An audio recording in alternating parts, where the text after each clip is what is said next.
Vous êtes choriste ou vous aimeriez l'être? Voici des échanges avec des acteurs majeurs de ce milieu. Bienvenue sur Secrets de Chœur.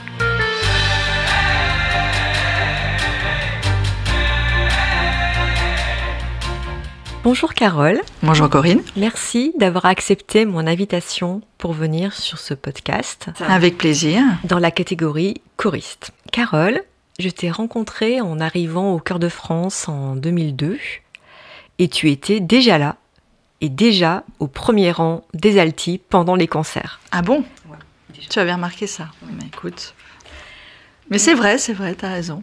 Je ne sais donc pas ce qui s'est passé avant et j'aimerais en découvrir un peu plus sur toi et globalement mieux te connaître. Revenons en arrière. Qu'est-ce qui t'a amené à devenir choriste? Alors, ce qui m'a amené à devenir choriste, en fait, je faisais partie d'un groupe gospel avant, parce que j'avais des connaissances à l'époque qui chantaient du gospel et qui m'ont entraînée avec elles dans cette aventure. Et j'y suis restée 4 ans. Et en fait, je m'éclatais plus dans le gospel parce que j'ai besoin en fait d'exprimer les choses, d'exprimer ce que je chante, traduire mes émotions. Et c'est vrai que dans le gospel, étant des chants plutôt religieux, j'avais du mal en fait à retranscrire ça parce que je suis complètement athée. Et c'est vrai que au bout de 4 ans, j'avais plus le début, c'était la découverte, donc j'étais très contente de découvrir les groupes, les groupes de chant, le partage, les émotions partagées. Mais il m'a manqué justement mes émotions à moi et la façon de traduire ces émotions en fait. Donc, et je les retrouvais pas dans les paroles, dans les chants. Et puis relationnellement parlant, après c'est pareil, il y a eu des discordes et je me reconnaissais plus. Et donc je suis allée à la Fnac une fois et j'ai trouvé le Chanter à Paris.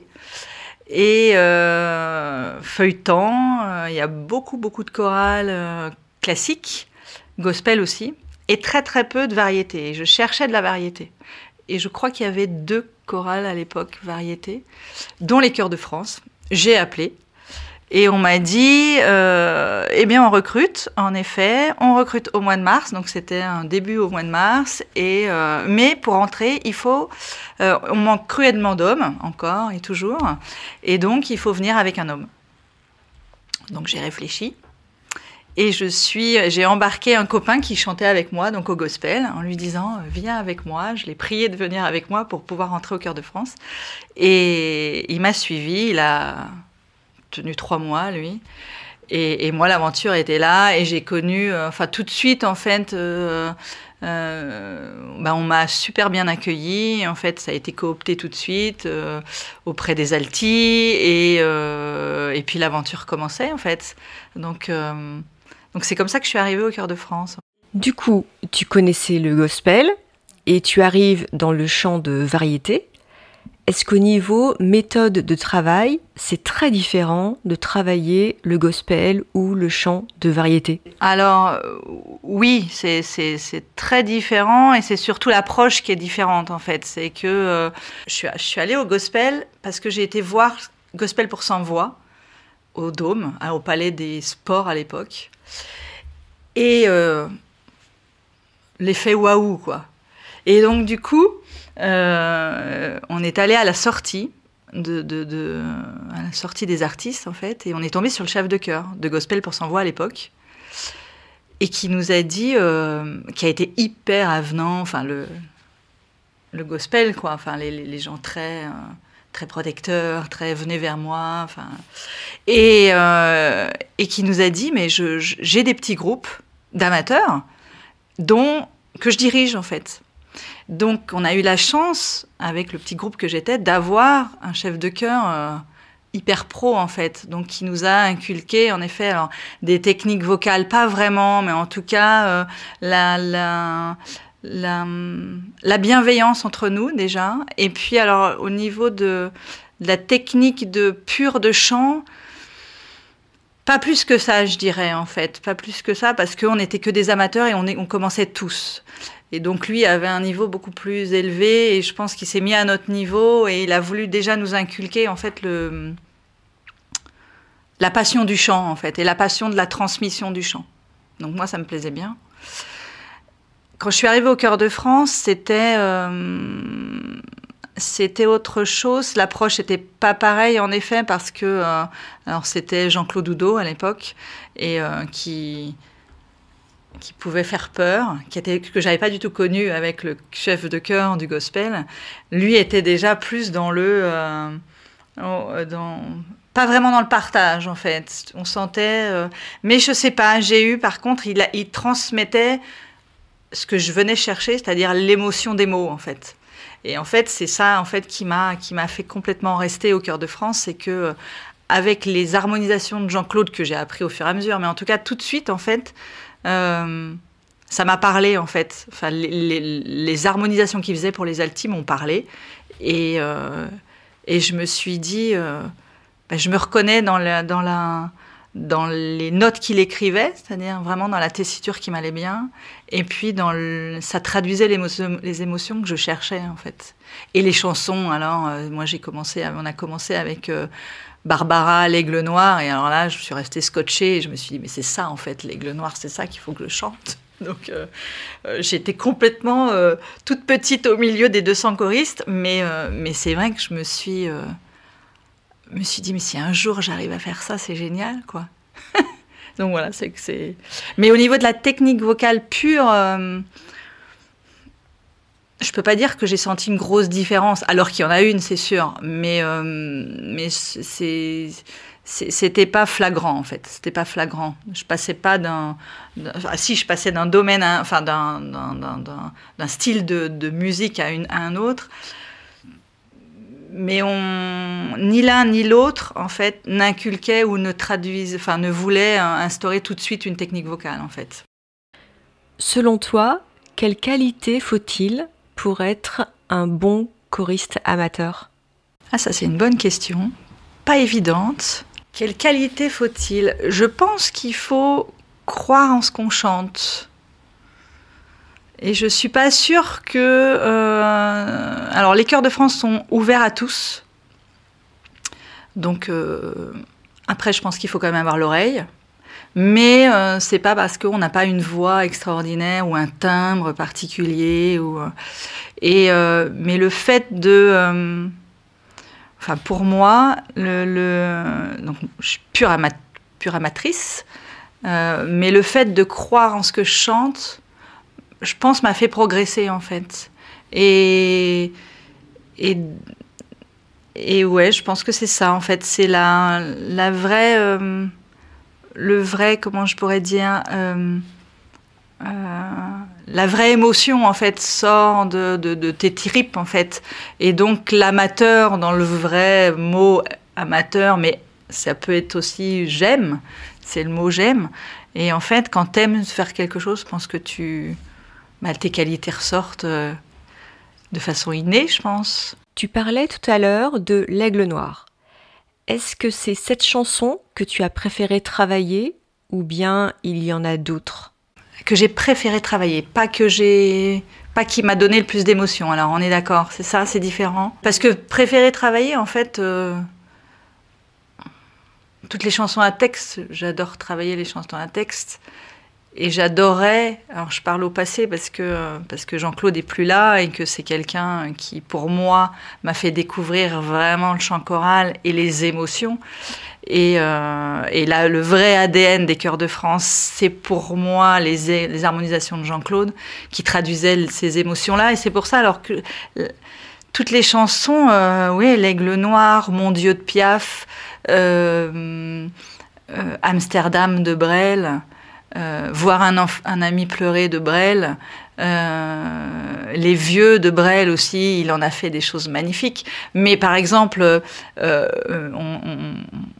je donne l'exemple des chants de Noël aussi, qui m'emportent pas plus que ça. Mais Petit Papa Noël, il en a fait Jean-Claude en a fait un hymne total, quoi. Donc Ouais, toutes les chansons qui traduisent en fait l'émotion, en fait, j'aime travailler toutes ces chansons-là, en fait, les chansons à texte.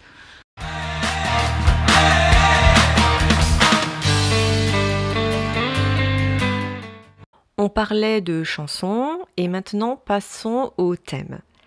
Quel thème adorerais-tu chanter si tu n'avais aucune limite de popularité par rapport aux spectateurs, par exemple?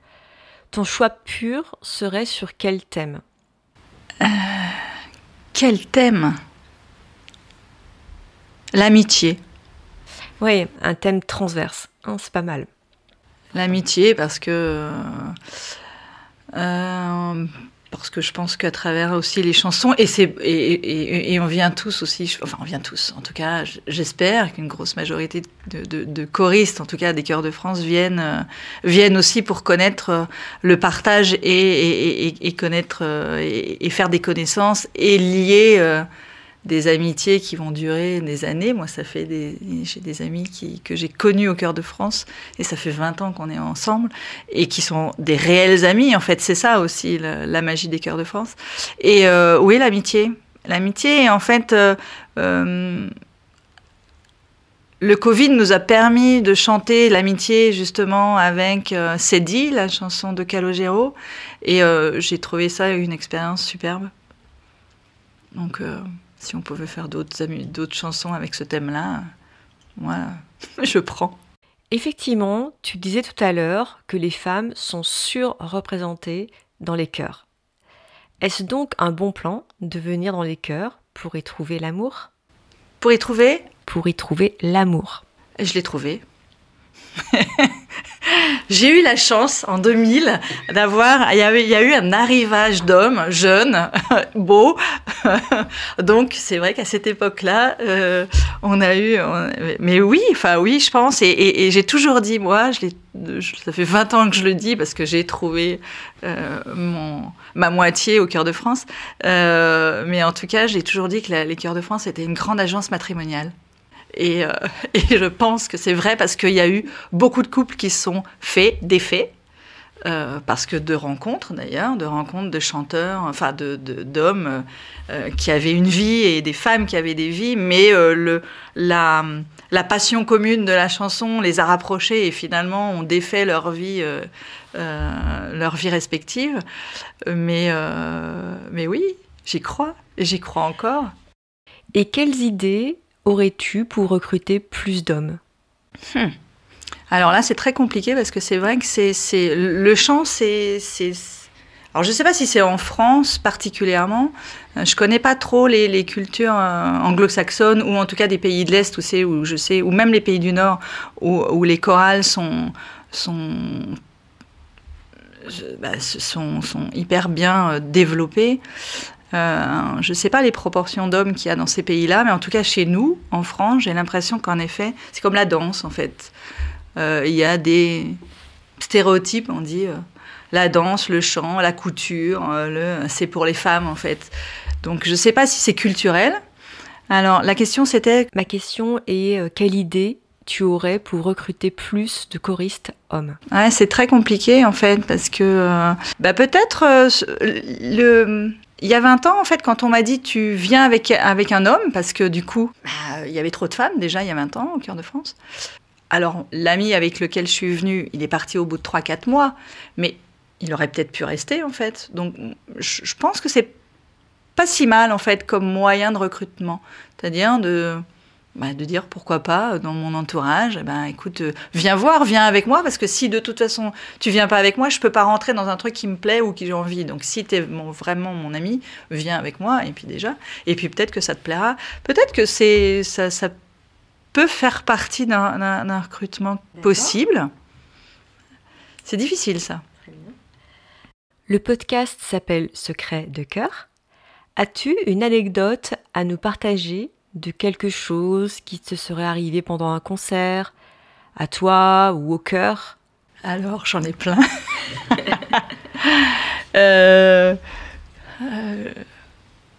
J'en ai une qui... Bon, on est entre nous en même temps, hein. Je me souviens dans un concert, en fait, on était à Samoins et il faisait très froid. Et on essayait de se réchauffer comme on pouvait. Et en même temps, en fait, j'étais très très crispée. Ça n'arrangeait pas pour avoir plus chaud. Enfin bon, voilà. Et je sentais, en fait, j'avais un soutien-gorge sans bretelles. Et en fait, de me crisper, je maigrissais. Et en fait, je sentais le soutien-gorge me descendre en bas du ventre. Et enfin bon, voilà, c'est une anecdote comme ça. Mais sinon, non. Après, il y en a plein d'autres, des trucs qui nous arrivent pendant les concerts. Donc oui, des anecdotes, on en a plein. On pourrait écrire des bouquins. Oui, c'est vrai qu'il faudrait faire un épisode spécial anecdote. Je le note. Sinon, début 2024, tu as pris un nouveau rôle dans notre cœur. Ma question est donc, qu'est-ce qui donne envie à un choriste de s'investir au-delà du chant ? Je pense que c'est alors, au niveau communication, parce que il y a toute une équipe de communication, et c'est vrai que je pense que j'espère en tout cas que tous les gens qui sont dans cette commission communication, déjà peut-être participer, enfin pas participer, mais en tout cas partager déjà sa vision de... Alors là je parle de communication, mais ça peut être autre chose, mais sa vision de partager son expérience professionnelle et puis le mettre à contribution dans cette association-là. Qui pourrait donner envie aussi, c'est de travailler avec des gens avec lesquels on n'a pas l'habitude non plus on chante à côté de personnes qu'on connaît peut-être pas forcément, et on découvre des talents, des compétences.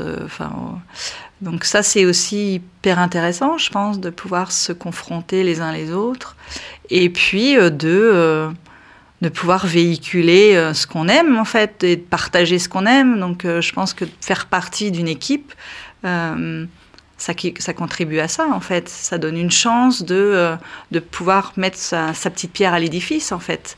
Et puis de dire, si on a envie de développer les chœurs de France, en l'occurrence, si tu fais partie de cette équipe-là, t'as mis ton petit grain de sable dedans. Enfin, ton petit grain de sel, plutôt pas de sable, parce que le sable, ça enraye les rouages. Non, mais c'est pas du tout ça, c'est le contraire, en fait. C'est justement d'aller plus loin. Et d'avoir envie d'aller plus loin, en fait.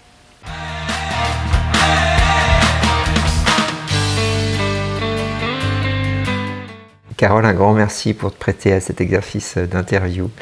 Alors, déjà, beaucoup de questions ont été posées. Moi, j'avais envie de voir avec toi, que ce soit en tant que choriste ou en tant que choriste investi dans l'association, qu'est-ce que tu pourrais partager avec nous qui soit de l'ordre de la fierté ? De quoi es-tu fier au cours de ces dernières années ? Je suis fière des amis que j'ai trouvés au Chœur de France. Ok. Ça peut être une fierté, ça, non ? Bah, carrément. Donc je suis fière des gens que j'ai rencontrés au Chœur de France. Je suis fière d'avoir pu faire perdurer ça. Tu vois, c'était peut-être pas forcément gagné dès le départ. Et finalement, ça marche, quoi. Donc ouais, ça, je suis fière de ça. D'où le thème de l'amitié. Exactement. J'achète. Merci. On parlait tout à l'heure tu parlais, vous parliez avec Corinne, qu'est-ce qui t'a plu, en fait, finalement, dans les chœurs de France et dans le chant choral. Tu nous as parlé d'émotions. Comment ça se passe sur scène, en fait ? Parce que, alors, du coup, il faut savoir ses paroles, il faut savoir ses mélodies, ses notes. Comment tu arrives à être dans l'émotion, alors qu'il faut aussi être peut-être dans la maîtrise. Donc comment ça fonctionne pour Alors, toi ? pour moi, le secret pour être dans l'émotion, c'est de travailler très en amont et d'être détaché, en fait, de ta mélodie et de tes paroles. Et à partir du moment où détaché, quand je dis détaché, c'est techniquement détaché, c'est-à-dire que ça devient fluide. Alors en effet, au premier concert, c'est pas forcément... ça peut être de l'émotion à à l'instant T comme ça parce que c'est le premier concert, parce que c'est le track. Alors le track, on l'a tout le temps. Enfin, moi, je pense qu'il faut toujours l'avoir, comme disait notre cher Sacha Guitry. Mais en tout cas, je pense pour vraiment vivre l'émotion et vivre les chansons, quand on sait par cœur ses mélodies et par cœur ses paroles, c'est le pied total. Et là, on peut donner aux gens, partager des regards avec les gens avec qui tu chantes, mais aussi avec le public, parce que tu es complètement t'es habité de ta chanson, en fait. Tu n'es plus dans la réflexion. Donc c'est le travail amont, oui. La maîtrise. Pour moi, oui. Pour moi, personnellement, c'est ça. Oui. Et comment tu arrives à palper pour toi, c'est quoi un bon public et c'est quoi un public réceptif, c'est quoi un public qui l'est moins? Comment tu arrives à capter que finalement l'émotion elle passe? Parce que toi tu la transmets, tu es dans l'émotion, tu es avec des choristes à côté de toi où tu sens que le truc se fait. Je le sentirais peut-être par les silences après la chanson, par exemple, quand le public reste sans applaudir. Je pense que là l'émotion est passée. Enfin, sans applaudir pendant un temps, après. Mais, ouais. Parce que sinon, voilà, faut y aller. Mais sinon, donc ça, je pense que là, l'émotion, elle a, je pense... Alors, c'est pas que moi, c'est le cœur, évidemment. Hein, l'émotion est passée. Après, je pense qu'il n'y a pas de... Alors peut-être qu'il y a des publics différents, mais il n'y a pas de mauvais public en fait. Enfin, c'est peut-être bateau de dire ça, comme diraient tous les chanteurs. Il n'y a pas de mauvais public, c'est moi qui n'ai pas été bon. Mais non, mais je pense que c'est vrai, c'est-à-dire que même le cœur, quand on sent quand un cœur est vraiment investi, quand il n'y a pas de couac, quand il n'y a pas de voix qui dépasse, quand il n'y a pas de rythme qui dépasse à droite ou à gauche, et quand... on est fiers de porter ça et je pense que ça se ressent et que le public le ressent, ça. Donc du coup, je pense que c'est aussi par les applaudissements, c'est sûr, ça se traduit comme ça pour moi.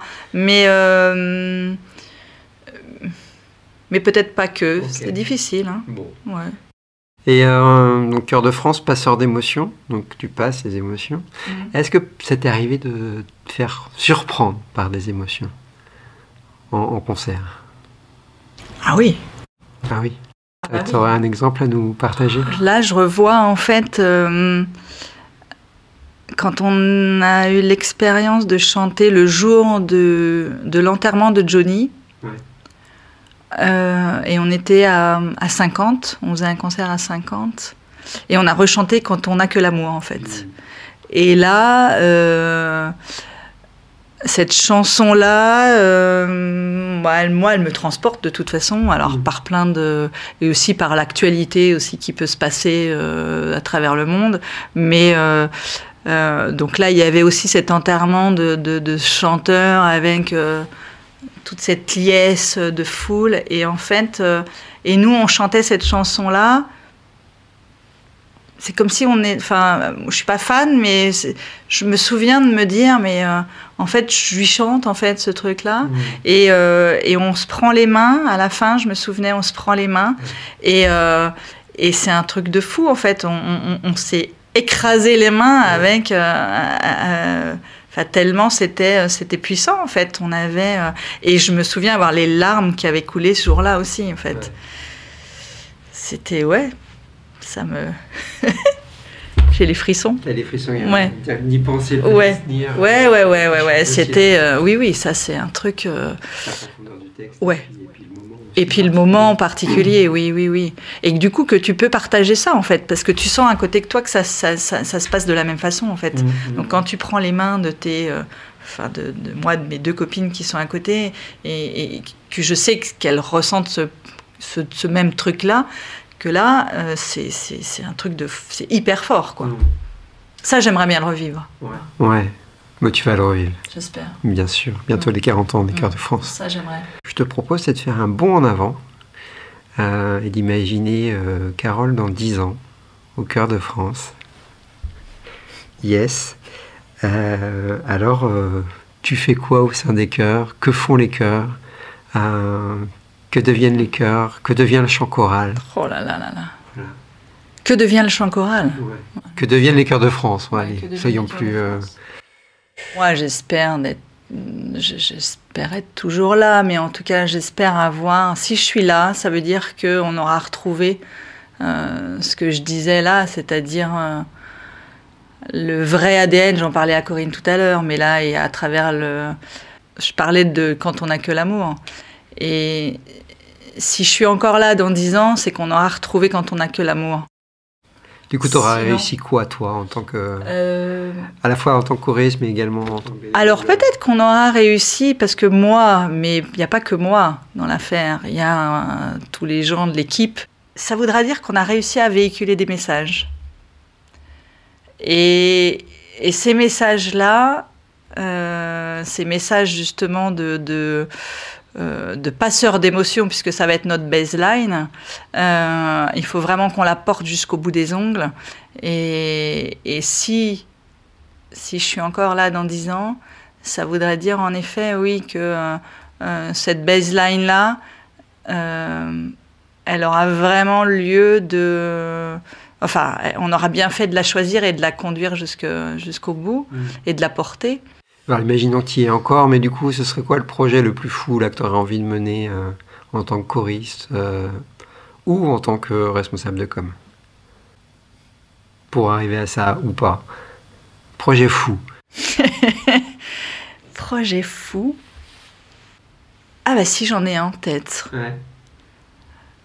Le projet le plus fou, c'est peut-être de réussir... Alors là, je parle en tant que responsable, pas responsable même com, mais si peut-être responsable com, mais le projet le plus fou, c'est de pouvoir devenir un chœur récurrent à la télé. Ah ouais, ok. Après, c'est-à-dire un chœur qui serait invité ouais. De manière... Tu connais voilà. En tant qu'artiste ou... en tant qu'artiste, ça c'est sûr. On n'accompagne pas un artiste en tant qu'artiste, mais...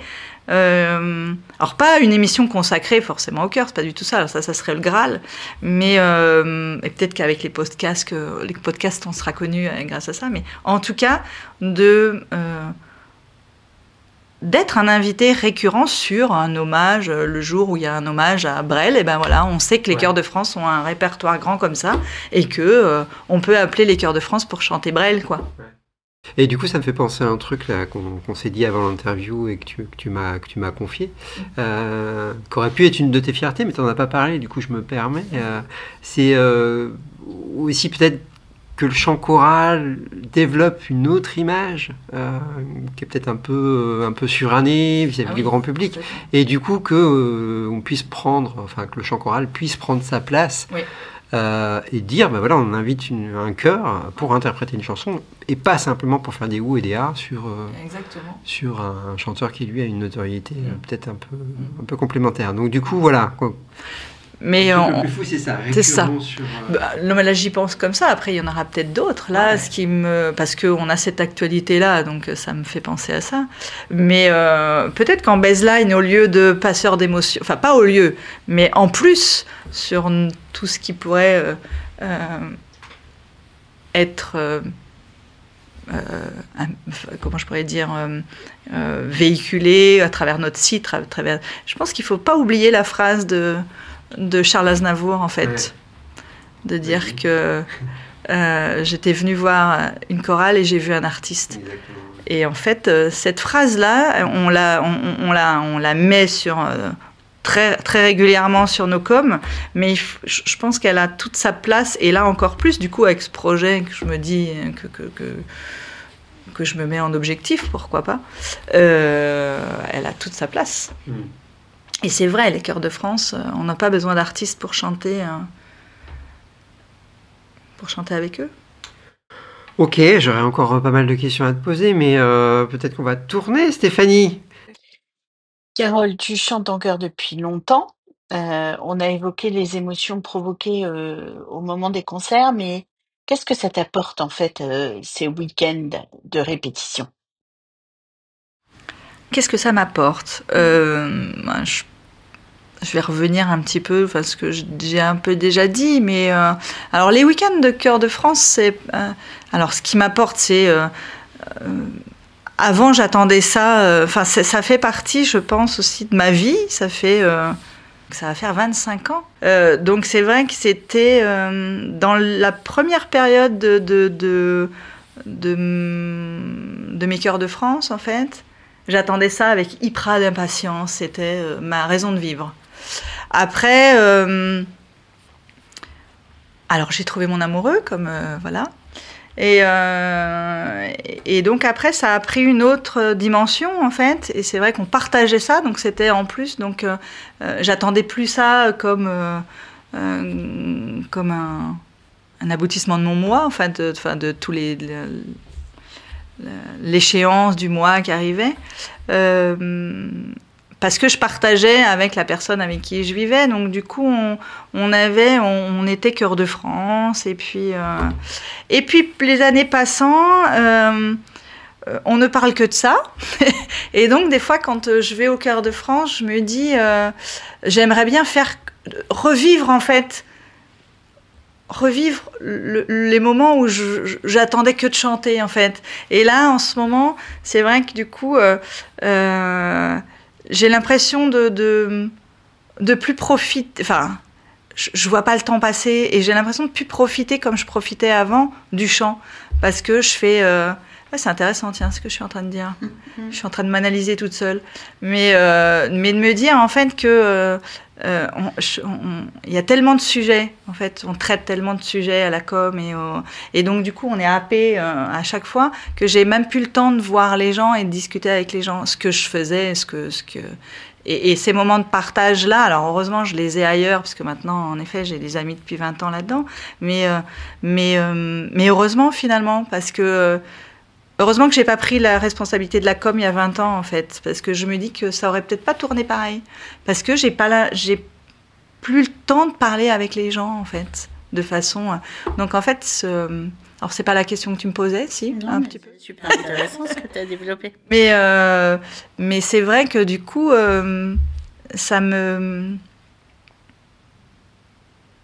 cette mission-là me coupe un peu du plaisir de rencontrer les gens. Et de ton rôle de choriste? Alors non, le rôle de choriste, je l'ai encore, mais du coup, je trouve que ça passe trop vite, en fait. Du coup, j'ai l'impression que c'est à 1000 à l'heure, du coup. Je pense que c'est parce que, en effet, les répétitions, enfin, le fait de chanter passe très vite, et puis après, les pauses, ça passe encore plus vite. Donc, du coup, j'ai l'impression de manger mes week-ends, pas plus apprécier, en fait, de la boulimie d'activité, en fait, et de chant, et d'activité, de régler des problèmes, ou voilà. Je sais pas si je suis claire. Tu es très claire. Et du coup, je vais te poser la question un peu différemment. Quels sont, d'après toi, les bienfaits du chant choral? Ah, du bien-être, pour le coup. Du bien-être, quand on chante, on pense plus à rien, je dirais. Presque plus à rien. Non, mais c'est vrai, en plus. Enfin, c'est comme faire du dessin, en fait. Il y a des moments où de faire de la peinture. C'est un truc où tu oublies tes soucis. En fait, c'est une bulle. Tu vas dans une bulle. Donc, d'aller chanter, je vais dans ma bulle. Je crois. Encore. Quand même. Mine de rien. Encore un peu. Encore un peu, oui, non.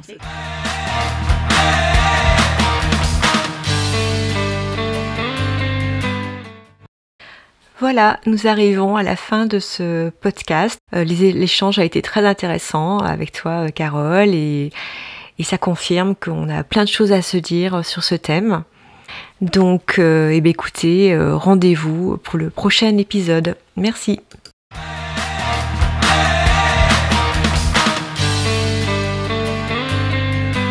Cet entretien a été mené par l'équipe de Secrets de Chœur. Vous connaissez certainement quelqu'un qui chante ou qui a chanté dans un chœur. Si c'est le cas, envoyez-lui l'épisode, ça va lui rappeler de bons souvenirs.